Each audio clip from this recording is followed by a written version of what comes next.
Welcome to the SVG-TV news for Saturday, October 18th. I'm Khalil Kato. All OECS countries are expected to adopt a restriction on travelers from the 3 African nations affected by the Ebola virus, which was first put in place by St. Vincent and the Grenadines as part of measures to keep the virus out. The affected African countries are Liberia, Sierra Leone, and Guinea. The restriction on travel for these citizens was one of the consensus agreed upon at the 2-day meeting of the First Council of OECS Health Ministers meeting held here this week. Head of the HIV/AIDS Project Unit within the OECS Commission, Dr.James St. Catherine, told a media conference on Thursday evening that it is important the well-being and welfare of healthcare workers and the population at large are being looked after, and this could be done only under a unified strategy.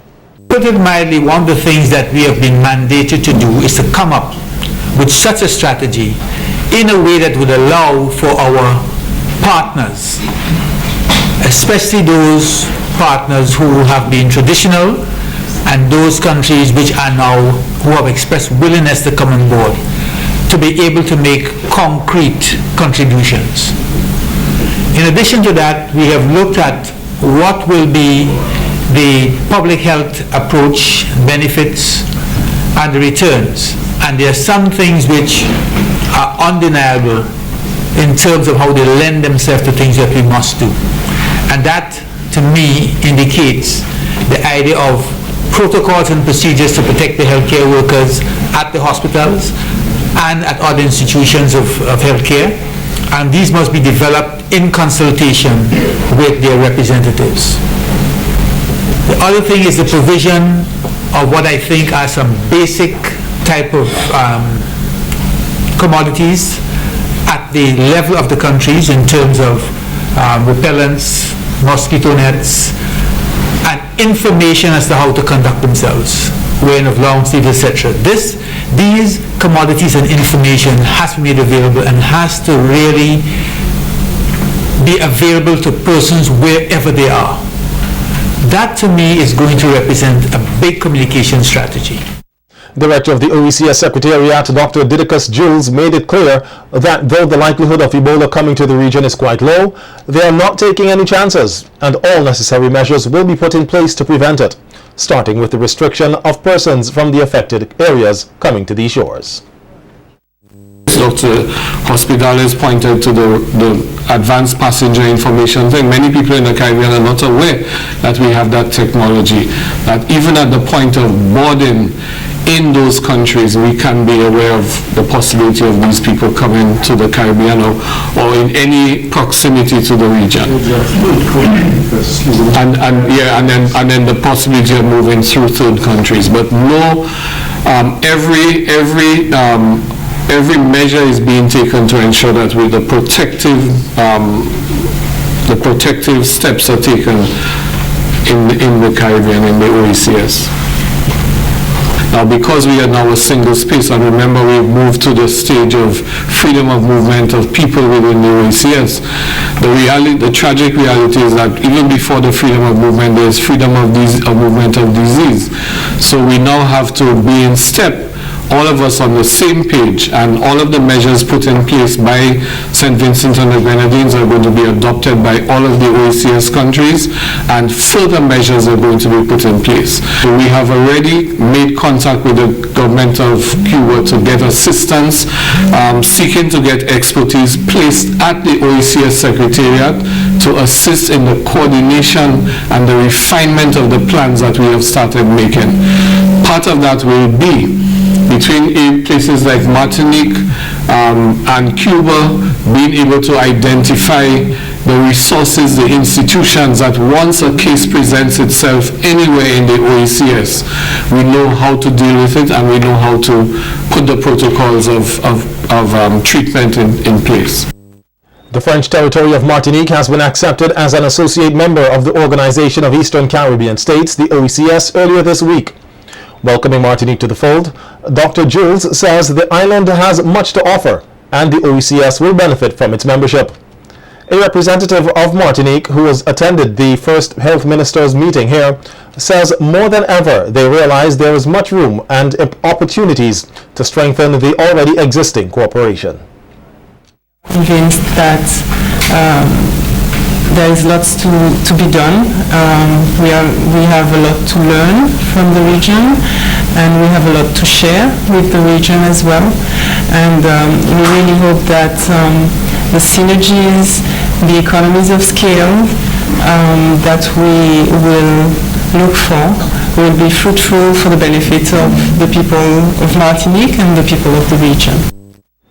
Minister of Agriculture Saboto Caesar says that Vincentians need to give more support to local farmers. Speaking at the opening of an exhibition on Thursday afternoon at the North Union Learning Resource Center in commemoration of World Food Day, Caesar says that Vincentians continue to neglect locally produced food for imported ones. According to the Agriculture Minister, when buying local produce, the money stays in the country and is used for national development. When we're supposed to be behind our local farmers, leaving the golden apple and buying the apples from the United States and Canada. Well, we can't say family farming and that we must support our farmers, buy local, eat what we grow, but when we go in the supermarkets, we don't want to buy local. I want to begin a national discussion and a national movement here. When you go to buy, I want you to remember that when you support the local farmers, the monies are coming back into the village, just in Diamonds, in Mongrenan, in Greg's, in Lauders, Chapman's, and all the surrounding areas. Caesar stated that agriculture has been and still is a very important part of the economy of SVG, and its importance should not be the focus for just one day each year, but every day. So I want you, as we go forward from World Food Day, to remember that it's not only October the 16th we are focusing on agriculture in a big way, but we have to do it every single day. Meanwhile, the Agriculture Minister is calling for more crop diversification from local farmers. Caesar says that for many years the country has depended on banana production, and due to certain crop diseases and natural disasters, the industry has been severely impacted. He says it is time that farmers start planting other crops so that when the Argyle International Airport becomes operational, the agriculture sector can be taken to a whole new level by being able to present a variety of crops to many different global markets. Because of black sigatoka, droughts and diseases, hurricanes, and the vagaries of climate change, our banana industry has been negatively impacted. But we also have to learn to grow lettuce. We have to learn to grow cantaloupes.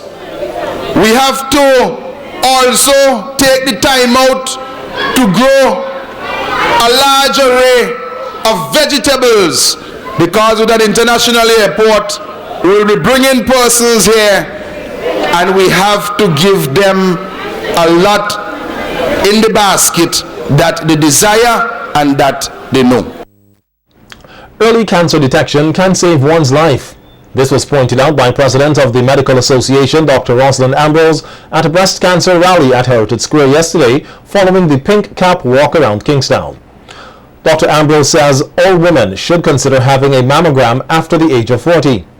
She says that along with this, they should take it upon themselves to do a self-examination every day, noting that early detection can make a lot of difference when it comes to breast cancer. Dr. Ambrose also noted that though it is not very common in Vincentian society, males are also at risk and must also do regular checkups. These activities should remind us also that after the age of 40, serious consideration should be given to having that annual mammogram, and to all women to practice breast self-examination. It is easy to do, and all women over the age of 20 should do this at least once a month. Take a good look at your breast every day as you bathe and dress, both males and females. Know what is normal for you. Know what the changes are that you're looking for, and report these to your healthcare provider so that you can be guided very promptly.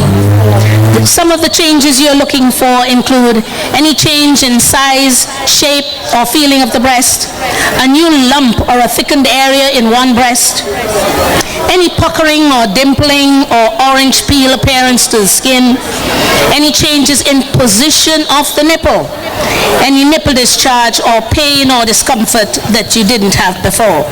Yesterday's activity forms part of Breast Cancer Awareness Month, which will continue tomorrow with a 5K run walk at the Arnesville playing field.